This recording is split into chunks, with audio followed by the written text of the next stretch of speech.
a consciousness shift happening on this planet right now. In October, especially when it's called the spooky season, where all the spiritual stuff is supposed to happen and all the scary movies is supposed to pop up, why do you think in this month they want to make this the scary month? They want to start putting out all the scary merchandise and the movies about scary stuff, because this is the time where we are more connected to our soul, our spirit, the spirit of the world, the energy of the world. It is a lot of things changing, y'all. The crazy stuff that happened last month was to get us prepared for this month, to keep us in anger, to keep us in fear. When people are in fear and anger, they are much easier to control. And when you're in survival mode, you are only worried about your safety and your health. What is everybody worried about right now? The port strikes. They're worried about the U.S. economy failing. They're worried about the prices of everything rising and their survival. How are they going to be able to pay for everything? Causing you to look more towards the government, more towards candidates who are making promises of the exact things that you are fearing right now, because they did it on purpose. And this is the exact reason why I'm starting these mental health videos, because I want y'all to be able to focus on the inside of you. They are making it so important to focus on your outside and your survival and focus on the world and what's happening and everything that's happening in the matrix and all of that. No, what's happening inside of you? What's going on inside of you? That's what we're working on, because we are in a more spiritually lifted veil month. So let's focus on what is the energy going on inside of you. What is the energy that's currently present with you? Do you like it? And welcome forward to another video. Main generational curse that I know I'm gonna break is the one where y'all don't be taking mental health serious in the black community. You ain't finna tell me, oh, why you depressed? You got food on the table, clothes on your back. Because I listen to you ranting every day about the bills that you can't pay. I'm over here sad because I can't get good grades in school. But yeah, I mean, I got a burger in my mouth. I should be chipper and happy. No, my whole life they always told me kids ain't got no wants, shut up, my house, my rules. Okay, well now that I'm big and grown, I'm letting that know everything on the flow. I'm not disrespectful with it, but if you hurt my feelings or if I feel like you was disrespectful to me, I'm letting you know. Prime example, my mama asking me what's wrong. I told her mama, no, just stop asking me because I'm not ready. I'm gonna probably shut down if you keep asking me. I'm not gonna answer it. She talking about some, that's that white people shit, girl. What the do me?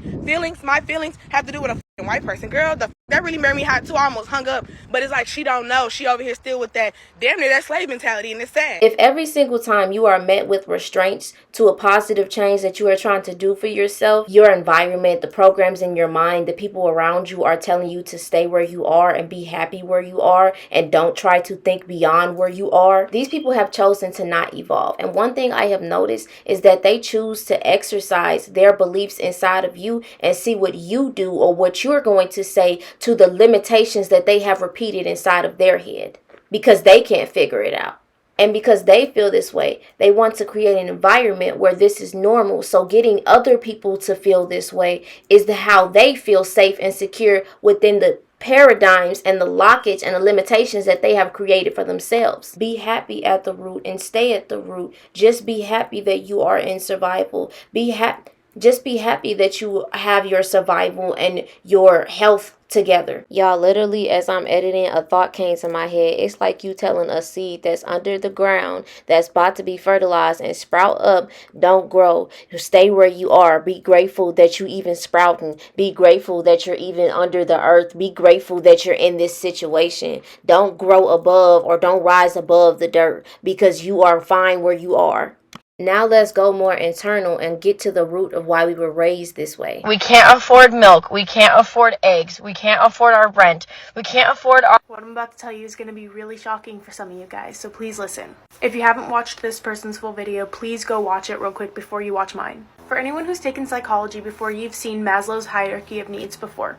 Basically what this shows is everything that us humans need in order to be happy in life. The reason it's shown in this pyramid is because you can't reach those other levels until you get the first one and then the second one. When I was in high school and college and we were learning about slavery and dictatorship, we had students asking the teacher, well, how did these people know that they weren't under dictatorship? How did they not know that they were slaves? And that's when the teacher pulled out this pyramid.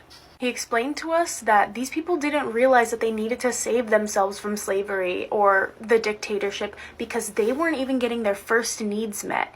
And you can't think of anything when you're hungry or when you're not feeling safe or when you don't have a home. And these people had to rely on their masters or their dictator to get them that food. There is a reason why the federal minimum wage hasn't been raised since the 90s. Because if we have the money to reach all the levels of this pyramid, then we don't have to rely on anybody but ourselves. If you haven't realized this already, the government needs us to rely on them. There's a reason they're not helping poor people or people who are lower class.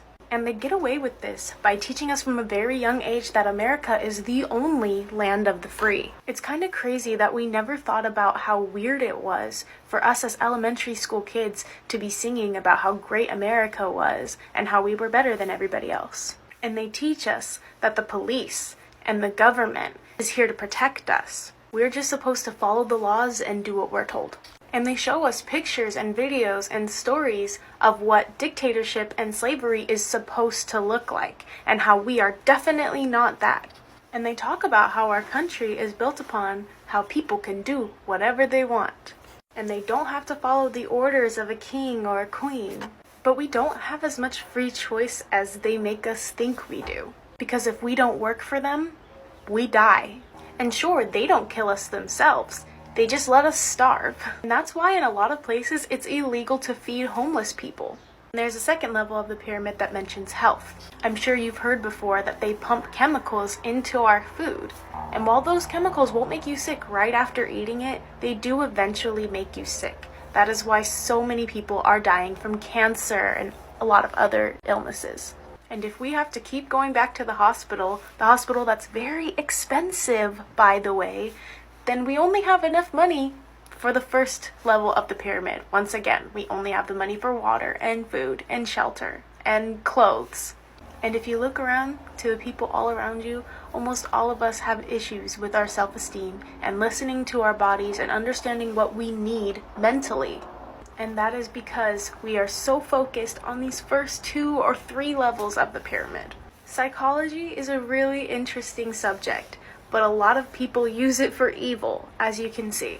Because if they know how our minds and our bodies work, then they know how to control our minds and our bodies. So that's the reason why they were experimenting on our minds, experimenting on our bodies, so they can find a way to control, a way to make us think, oh, if you just be grateful for the burger, if you are just grateful for the natural human rights, and if we kind of make that equilibrium balance in that, if we keep that scale unbalanced, then you won't be thinking about, oh, I'm bigger than this. My life is bigger than this. My life matters. I want love and peace and happiness in myself. I want to work on myself. I want to keep evolving. Let's heal this planet. Why is this planet the way this is? Why are we even paying for water? Why are the people starving? What is wrong with this planet? When you can't think that high, because the only thing you're thinking about is survival. And that's the program that's been playing in our families.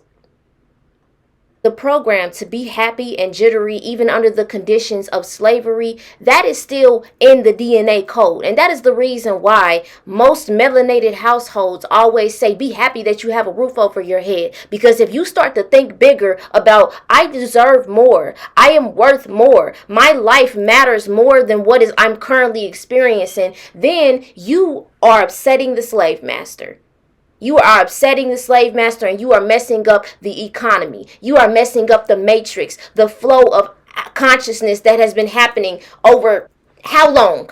Let me give you an example. Look at me, fellas. We have a tendency to think that the more we do for you, the worse we can treat you. That hurt, it hurt. I did all of this. So what you talking about? I'm the one. Do you understand that providing is not a love language? Just because you bought her car don't mean she got to listen to you. Just because you paid the mortgage doesn't mean your courage, humility, emotional intelligence, all of that garners the respect.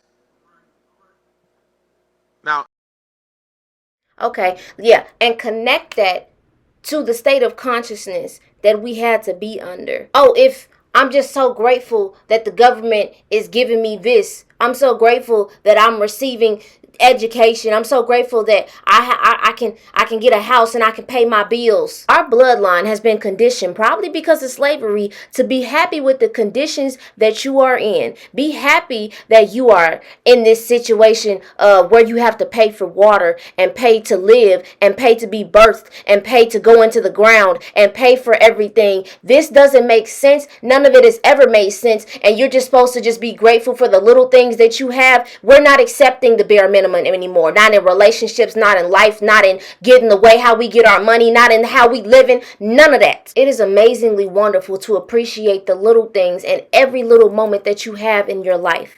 So why are you only allowed to find happiness in between the increments of you being unhappy in the environment that you're in? And maybe that is how the last generation had to hold on to the hope, hold on to their sanity for them to be able to work through the conditions that the country and the state and this planet was in as they went along in their time in their life. And in order to keep this matrix running, the energy that they've made contracts with have to be able to exist on this plane. They have to be able to influence and feed off of our energy. And we just start calling it for what it is. This stuff that we be battling, narcissism, schizophrenia, anxiety, all of this stuff is just spirits and demons. Do y'all not understand this? That's what it is. That's what it is. If we stop using these little cute names and call it for what it is, then a lot of people can get delivered from it. You feel what I'm saying? I seen a post talking about some once a narcissist, always a narcissist. A narcissist can never return to the right state of mind. Yes, they can. They need deliverance. They need Jesus. They need somebody to know how to call out that spirit. Start calling it for what it is. It's a spirit of schizophrenia. He got a spirit. He can get delivered from it. You don't have to be schizo no more. You feel what I'm saying? If you deal with anxiety, it's a spirit. You can get delivered from it. You don't have to deal with anxiety no more. If you deal with narcissism, I'm sorry, but it's a spirit. It's a demon that you're battling, and if you get delivered from it, you won't have to deal with it no more. Start calling it for what it is. Stop using these cute names. Stop telling people that they can't heal from it, that they need to go to therapy. No, they need to go to church and get delivered from these spirits. What energy do you hang out with? What energy do you identify with? Let's really just talk about the spiritual warfare that's really been happening, okay? I can tell anytime when I'm around somebody, I can tell what spirits they hang around with, what energy they are vibrating on, what level they stay at to keep these spirits around them. I can tell when somebody has angels around them. I can tell when somebody has demons or spirits around them that are not vibrating on a healthy level. But the thing that's hard for me to understand about Christianity is that if you have faith in something outside of yourself, you will be helped. You are praying to something outside of you to take this spirit or energy away from you. You don't get in life what you want, you get what you are. So if there are internal programs and ideologies inside of you that attracted this energy in your life, not only through prayer, but actively not feeding into the thoughts or the energy that you don't want to experience anymore, rewire yourself. Reprogram yourself so that your heart, your electromagnetic field won't attract this energy anymore because you are not feeding it. One thing I know is that your power is in the attention you give. The best way to end something is to starve it. Anytime you get a thought that limits your evolution of you spreading love in your life, when the energetic patterns are broken and you disassociate and show disinterest to the thoughts that don't feed you, that don't make you happy, you are changing your whole life. I don't know who needs to hear this, but your thoughts are not in charge of your life. It's actually your meditations. It's the thoughts that you allow to stay inside of you, and then you begin to meditate on and imagine that then convert themselves into your belief systems, and then eventually it becomes a part of your character. So now everything you do is in the spirit of that anxiety, the spirit of that unworthiness, that spirit of not feeling like you're good enough because you allowed the thought of I'm not good enough to become a meditation in your mind. So you have to be quick to cast down things that exalt themselves against the word of God and the goodness of God, because God says specific things about you. Anything that you meditate on that is not what God says is a lie. So if you hear yourself, your thoughts say, I'm not good enough, you have to say, I'm worth far more than rubies and gold. I'm worthy, I'm good enough. If you hear your thoughts say, I'm not beautiful, you have to say, I'm fearfully and wonderfully made. This is why I wrote a Queen's Dictionary, simply because so many people have not mastered the art of speaking over themselves. Instead, you allow the thoughts in your mind to become things, to become meditations, and then convert themselves into beliefs. That's not who God called you. And if you either you're going to agree with God or you're going to agree with the enemy. And lately, you've been agreeing with the enemy about what he says about you. What about what God says about you? Do you even know what God says about you? If you don't, that book is for you. You get to choose what to agree with in your mind. What do you want to identify with? What do you want? What do you want? What do you want? We finna talk about the changes that's happening on this planet, because there are changes that's happening within our minds. There are changes that's happening within our energy, to where we are not allowing the things that we allowed in the past. The things that our parents, our grandparents, our great-grandparents, everything that we are currently under the system of, we're not allowing anymore. So watch this planet change. Watch the physical changes that happen. Watch everything shift, because we are going inside. And the more we go inside is the more we go outside and help the outside world. Thank you. Thank y'all so much for watching this video. I'm glad that we're starting off the month with spiritual, emotional, and mental intelligence, so we can continue to create a better planet. I hope that y'all have a good rest of y'all day, and I love y'all. Thank you for watching.